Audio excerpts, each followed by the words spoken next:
আসসালামু আলাইকুম রহমতুল্লাহি ওবরকাতুহু। সম্মানিত দর্শক, বিএনপির ভারপ্রাপ্ত চেয়ারম্যান জনাব তারেক রহমান ২৫ তারিখ অর্থাৎ ডিসেম্বর মাসের ২৫ তারিখ ২০২৫ সন বাংলাদেশে তার সুদীর্ঘ প্রবাস জীবন বা নির্বাসনের জীবন সমাপ্তি ঘটিয়ে লন্ডন থেকে তার স্বদেশে ফিরবেন। এটিকে বলা হচ্ছে বিএনপির পক্ষ থেকে জনাব তারেক রহমান সাহেবের স্বদেশ প্রত্যাবর্তন। এই স্বদেশ প্রত্যাবর্তনটিকে ল্যান্ডমার্ক করার জন্য বিএনপি সর্বোচ্চ প্রস্তুতি নিচ্ছে। ডিসেম্বর মাসের ২৫ তারিখ সরকারি ছুটির দিন, খ্রিস্টানদের বড়দিন। এদিন অফিস আদালত বন্ধ থাকবে বৃহস্পতিবার, এবং তারপরে শুক্রবার এবং শনিবার দুদিন সরকারি বন্ধ। ফলে বৃহস্পতি, শুক্র, শনি এই ৩ দিনে ব্যাপক রাজনৈতিক কর্মকাণ্ড, সংবর্ধনা এবং এটিকে একটা রীতিমতো উৎসবে পরিণত করার জন্য বিএনপির নেতাকর্মীরা সর্বাত্মক চেষ্টা চালিয়ে যাচ্ছেন, যাতে ঢাকা শহর লোকের লোকারণ্য থাকেন। জনাব তারেক রহমান সাহেবের নিরাপত্তা দলের পক্ষ থেকে সর্বোচ্চ পর্যায়ে নিশ্চিত করা যায় সে ব্যাপারে ব্যাপক প্রস্তুতি নেওয়া হচ্ছে। সামরিক বাহিনীর যারা সাবেক কর্মকর্তা বিএনপিপন্থী, তাদের মাধ্যমে একটা নিরাপত্তা টিম তৈরি করা হয়েছে, যার সঙ্গে পুলিশের এক ঝাঁক কর্মকর্তা যারা ২০০১ থেকে ২০০৬ সন পর্যন্ত বিএনপির যে জমানা, সেই জমানাতে যারা খুব শীর্ষ পদে ছিলেন পুলিশের, তাদেরকে নিয়ে একটা চৌকুশ টিম গঠন করা হয়েছে।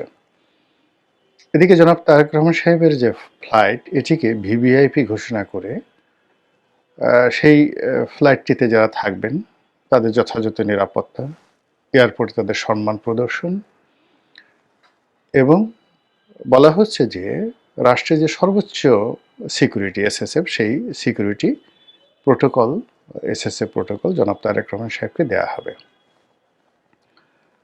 তো এটা নিয়ে সারা বাংলাদেশে যেভাবে তোলপাড় চলছে, তার সঙ্গে সঙ্গে যারা দীর্ঘদিন বিএনপির সমালোচনা করতেন, যারা দীর্ঘদিন জনাব তারেক রহমান সাহেবকে হেয় করার জন্য, ছোট করার জন্য নানা রকম কথাবার্তা বলেছেন, তথ্য এবং প্রমাণ সহকারে, বিশেষ করে সমাজের যারা গুরুত্বপূর্ণ ব্যক্তিবর্গ, তো তারা সেই কোনো রকম কারণ ছাড়াই, কোনো রকম উপলক্ষ ছাড়াই অল অন এ সাডেন হঠাৎ করে তাদের ভুল পাল্টে ফেলেছেন। ফেসবুকে যে কথাগুলো ভাইরাল হচ্ছে, সেটি হলো জনাব তারেক রহমান সাহেব বাংলাদেশের অবিসংবাদিত জাতীয় নেতা। তিনি বাংলাদেশের প্রধানমন্ত্রী, কোনো ভবিষ্যৎ নয়, একেবারে এই মুহূর্তের প্রধানমন্ত্রী। এরকমই কিছু নতুন ভক্তকুলের সৃষ্টি হয়েছে। তো তিনি যদি প্রধানমন্ত্রী হন, তাহলে তার স্ত্রী ডক্টর জুবাইদা রহমান, তিনি হবেন ফার্স্ট লেডি। কিন্তু এখানে একটা ছোট ত্রুটি রয়ে গেছে, সেটি হলো এখন পর্যন্ত প্রধানমন্ত্রীর যে পদটি, এটি রাষ্ট্রের দ্বিতীয় গুরুত্বপূর্ণ এক্সিকিউটিভ পোস্ট। প্রথম পোস্টটি হলো রাষ্ট্রপতি। তো সেক্ষেত্রে রাষ্ট্রপতি প্রথম ব্যক্তি, তার স্ত্রী সেটি হলো তিনি হবেন ফার্স্ট লেডি। কিন্তু প্রধানমন্ত্রীর স্ত্রী বাংলাদেশে এখন পর্যন্ত ফার্স্ট লেডি হিসেবে বা প্রথম নারী হিসেবে, ১ নম্বর নারী হিসেবে তাকে রাষ্ট্রীয় প্রোটোকল দেওয়ার কোনো বিধান নেই। যেটি আরেকটু প্রণিধানযোগ্য যে পার্লামেন্টারি ফর্ম অফ গভর্নমেন্ট, সেই পার্লামেন্টারি ফর্ম অফ গভর্নমেন্টে যখন পার্লামেন্ট চলমান থাকে এবং প্রধানমন্ত্রী যখন পার্লামেন্টে উপস্থিত হন, তখন তিনি হন তৃতীয় গুরুত্বপূর্ণ ব্যক্তি। এই কারণ হলো পার্লামেন্টে স্পিকার মর্যাদা, উইদিন দ্য পার্লামেন্টে স্পিকারের মর্যাদা প্রধানমন্ত্রীর চাইতে বেশি। অর্থাৎ উইদিন পার্লামেন্ট বা পার্লামেন্টারি কোর্স অফ অ্যাকশনে প্রধানমন্ত্রী দ্বিতীয় গুরুত্বপূর্ণ নয়, তৃতীয় গুরুত্বপূর্ণ ব্যক্তি।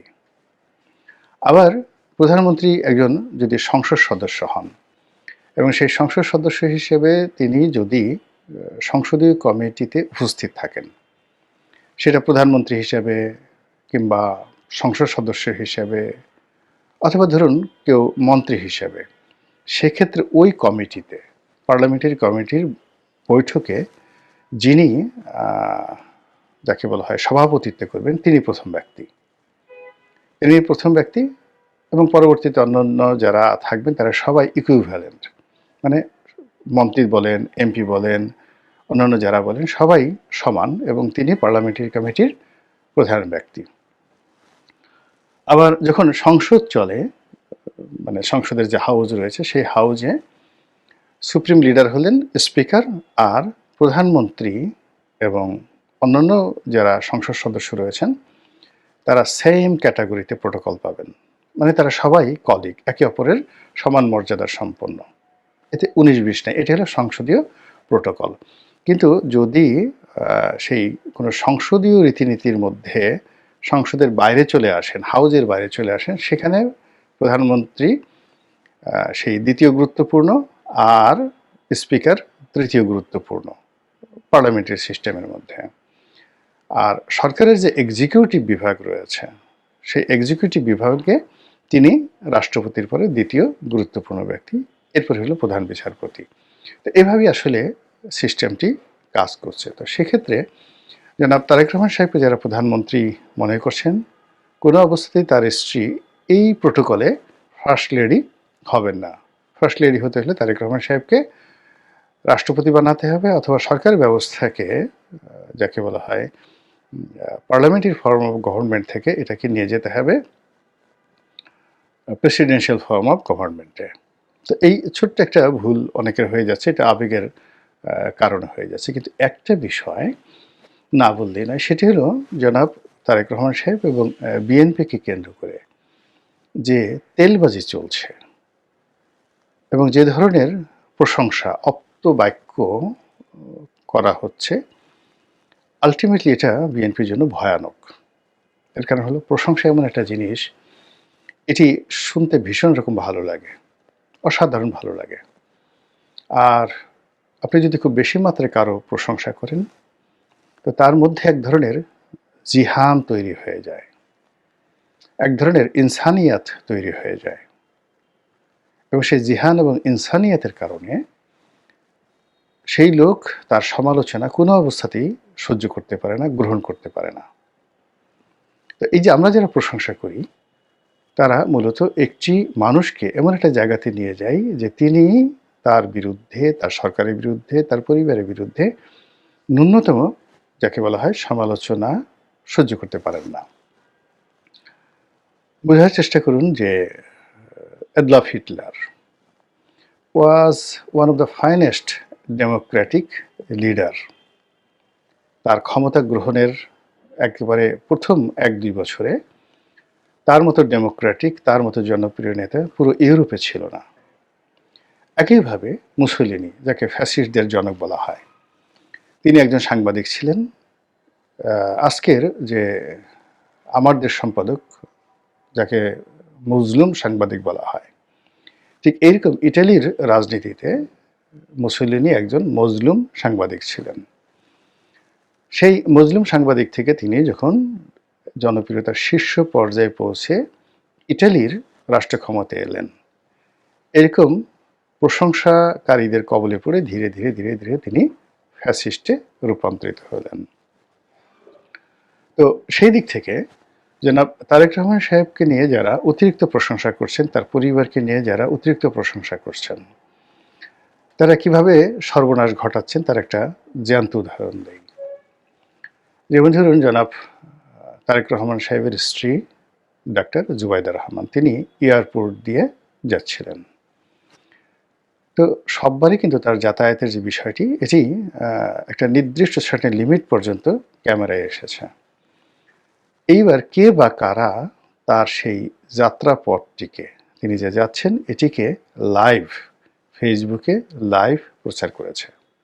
আমি নাম বললাম না, খুঁজে বের করুন।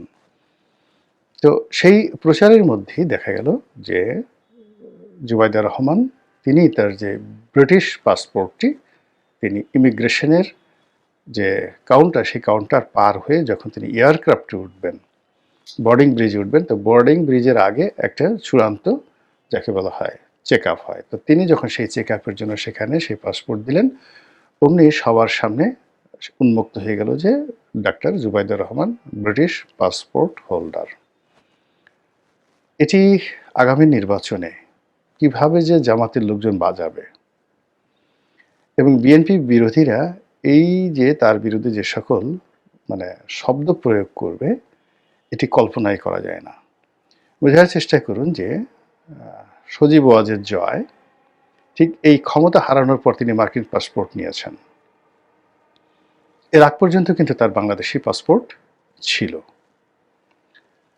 অন্যদিকে বিএনপি যারা প্রতিদ্বন্দ্বী রয়েছেন তাদের কারোরই এরকম বিদেশি পাসপোর্ট নেই। তো সেখানে জনাব তারেক রহমান সাহেব যদি তার কাছে একটা অ্যাসাইলাম কার্ড থাকে, তার স্ত্রী বা সন্তান এদের যদি ব্রিটিশ পাসপোর্ট থাকে, এটি আমাদের দেশের যে প্রচলিত রাজনীতি, সেই প্রচলিত রাজনীতির জন্য বিশেষ করে নির্বাচনের মাঠে ভীষণ রকম বুমেরাং। ভারতে একই অবস্থা। ভারতে ধরুন সোনিয়া গান্ধী, এত মেধা, এত যোগ্যতা, এত স্যাক্রিফাইস, কিন্তু তিনি কেবল ইটালিতে জন্মগ্রহণ করেছেন, এই কারণে ভারতবাসী তাকে মেনে নেয়নি। আবার ধরুন রাহুল গান্ধী, তো রাহুল গান্ধী বিয়ে করেননি এখন পর্যন্ত। এর কারণ হলো তিনি যে মেয়েটিকে ভালোবাসেন তিনি একজন বিদেশি নাগরিক। তো তার মায়ের পরিণতি যেন তার জীবনে না আসে, বা তার বাবার পরিণতি যেন তার জীবনে না আসে, এই কারণে তিনি এখন পর্যন্ত কোনো বিদেশি নাগরিককে বিয়ে করেননি। তার জীবনটাই শেষ হয়ে গেল রাজনীতির জন্য।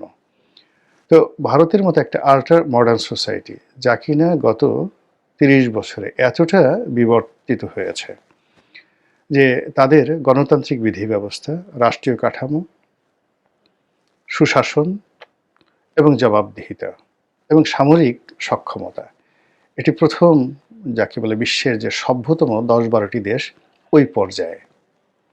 তো সেখানে যদি একজন রাজনীতিবিদের ব্যক্তিগত জীবনে এরকম অবস্থা হয়, আমাদের দেশে কি হতে পারে? ইতিমধ্যে তারেক রহমান সাহেবের জেড ক্যাটাগরির সিকিউরিটি, তার জন্য যে বুলেট প্রুফ গাড়ি কেনা, এইগুলো বিষয় নিয়ে জামাত টিটকারি শুরু করেছে, রীতিমতো টিটকারি। আপনি বোঝার চেষ্টা করুন যে আপনাকে যদি কেউ দুটো চড় মারে, থাপ্পড় মারে, গলা টিপে ধরে, তারপরে আপনাকে আরও অনেক আর্থিক ক্ষতি করে, এগুলো সহ্য করা যায়, কিন্তু টিটকারি সহ্য করা যায় না। টিটকারি ভীষণ রকম, একজন মানুষকে টিটকারি করলে, যেটাকে ইদানিং সাইবার বুলিং বলা হয়। এই কয়দিন আগে একটা মেয়ে মারা গেল গলায় দড়ি দিয়ে। যে মেয়েটি সেই 32 নম্বরের সামনে গিয়ে একজন বয়স্ক মহিলাকে সেই নির্যাতন করেছে, মারপিট করেছে, এবং 32 নম্বর ভাঙার মাস্টার মাইন্ড হিসেবে নিজেকে, হিরো হিসেবে নিজেকে প্রতিষ্ঠা করার চেষ্টা করেছে। বোঝার চেষ্টা করুন তার মানসিক স্ট্রেংথ কোন পর্যায়ে ছিল। সে কিন্তু গ্রাম থেকে এসছে, একেবারে সাধারণ একটা পরিবার, কিন্তু ওখানে সে গিয়েছে মূলত হিরোগিরি করার জন্য। তো এইরকম হিরোগিরি করতে যাওয়া একটা মেয়ে কেবলই মাত্র সামাজিক যে টিটকারি বা সাইবার বুলিং, ইন্টারনেট বুলিং, এর দ্বারা এতটা বিপর্যস্ত হয়ে পড়েছে যে সে গলায় দড়ি দিয়ে মরে গেছে।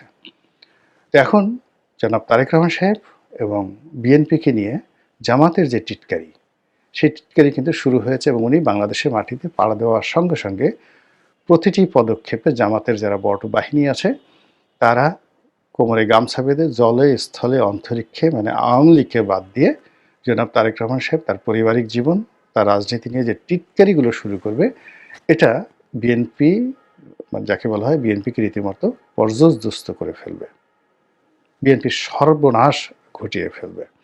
তো কাজে যে কোনো এই যে যারা দলের অতি উৎসাহী যারা লোকজন রয়েছেন তাদের ব্যাপারে, তারপরে বিএনপির যারা সাইবার টিম রয়েছেন তাদের কর্মকাণ্ডের ব্যাপারে, বিশেষ করে বিএনপির প্রশংসা করার ব্যাপারে, বিএনপির যে কোনো যাকে বলা হয় রাজনৈতিক মতাদর্শ তুলে ধরার ক্ষেত্রে, তারেক রহমান সাহেবকে হাইলাইট করার ক্ষেত্রে এই মুহূর্তে এতটা সতর্ক হতে হবে যে পান থেকে চুন খসলে সারা জীবনের অর্জন কিংবা গত সেই প্রায় 17-18 বছরের যে স্যাক্রিফাইস, আত্মত্যাগ, দুর্ভোগ, দুর্দশা, সব কিছু কিন্তু এই মুহূর্তে পণ্ড হয়ে যাওয়ার ঝুঁকি থেকে যাবে।